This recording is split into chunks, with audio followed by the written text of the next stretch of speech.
Hello, Scott.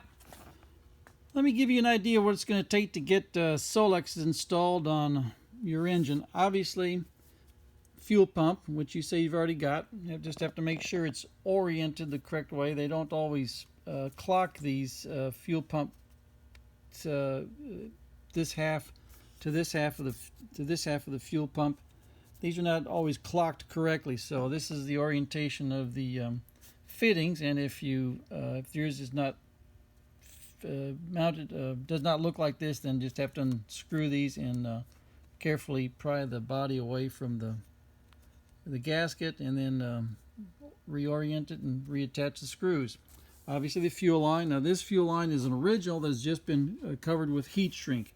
Yours has been cut in half, so you have to get your new fuel line, and yours will come looking with cloth covered, and it'll be like a silver blue material.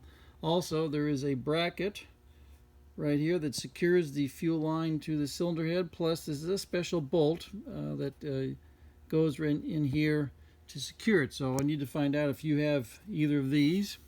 If you don't, we need to put them on your list. Obviously, down to the carburetors themselves. Now then, mounting the carburetors. The gaskets that go between the carburetor and the intake manifold. There's 4 of these diamond-shaped ones, and then there are 8 round rubbers that go back here, in addition to special oversized washers that go back here to reinforce the rubber. Inside, there is a steel spacer that goes inside the diamond-shaped rubber and inside the round rubber, and that spacer butts up against some wave washers, and those spacers are there and to act as a support mechanism, and then the wave washers act as a limit stop when all this is assembled, so that you can't over tighten. So I can supply you the wave washers, but you need to tell me if you've got the metal sleeves. The first carburetor is going to have the mounting is going to be mounted.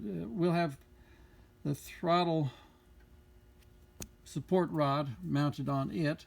So you got to make sure you have this rod here, and then obviously the shaft that goes through it and connects to.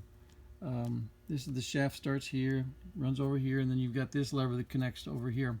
So you need to have all those, and sometimes the bushings are worn in here. Usually the bushings are worn in here, and the shaft itself. So you need to find out how much of this you have. On the second carburetor, you have sent me the hot choke mechanism, and I will refurbish it. You've also sent me the support rod right here. But what we need down here is all the mounting hardware, a big spacer, and these rubber washers and metal washers with rubber washers and a sleeve inside. In addition to that, you've got a bracket right here that holds the drain tube, which goes to the bottom of the 2 carburetors. In addition, and so you also need the drain tube assembly. Some of that I've already got here for you because I remember us going over this. Also at the top here, we've got this vent hose. People think it's an overflow hose. It is not. It's a vent to supply air into the carburetor. And so I've got, I believe I got one of these set aside for you. In addition to the tube, the vent hose, vent pipe, have 2 clamps that go on the thermostat housing. And over here on the hot choke, I've got a clamp that secures the vent tube to the hot choke mechanism. Got to make sure you need to tell me what parts you have. If you have these in a box someplace rattling around, you may not recognize what they are, so be sure to let me know if you've got them. In addition to that, we need our linkage to operate the carburetors. The linkage starts down here. You got the long rod that's the long rod that's coming underneath and attaches to your pivot. It goes right down here, but we haven't installed it yet, and that pivot transmits throttle linkage upward and attaches here. So we've got a rod that's going to come from down here up to this part of the throttle linkage.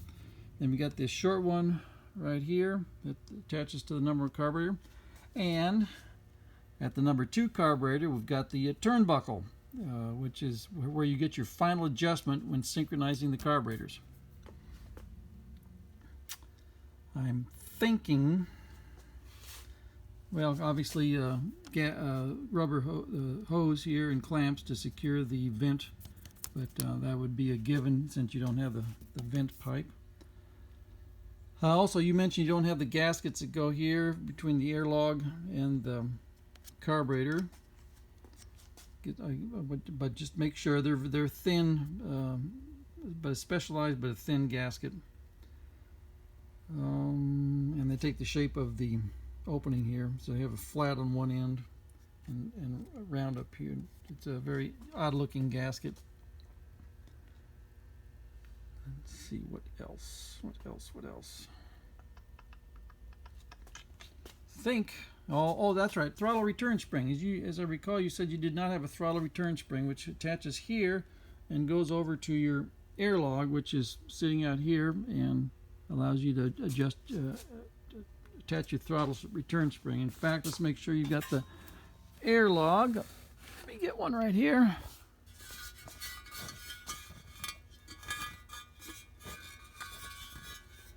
All right, here's the airlog.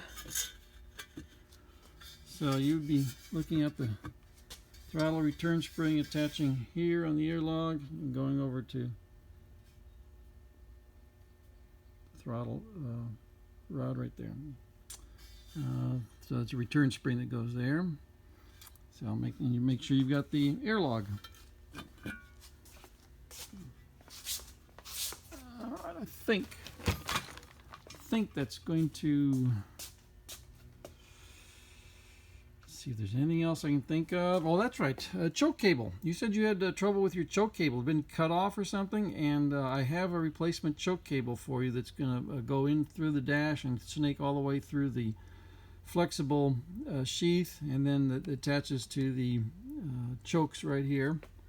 And it's going to come straight down like this and go through the 2 binding screws. Now remember, these adjustments right here adjust these levers up and down so that you can align the binding screws with the choke cable. And these are adjusted close to where I think they should be, but you get to do the final adjustment.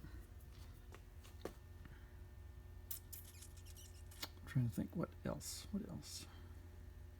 I think that's it for a start. You just have to let me know what you've got. Thank you.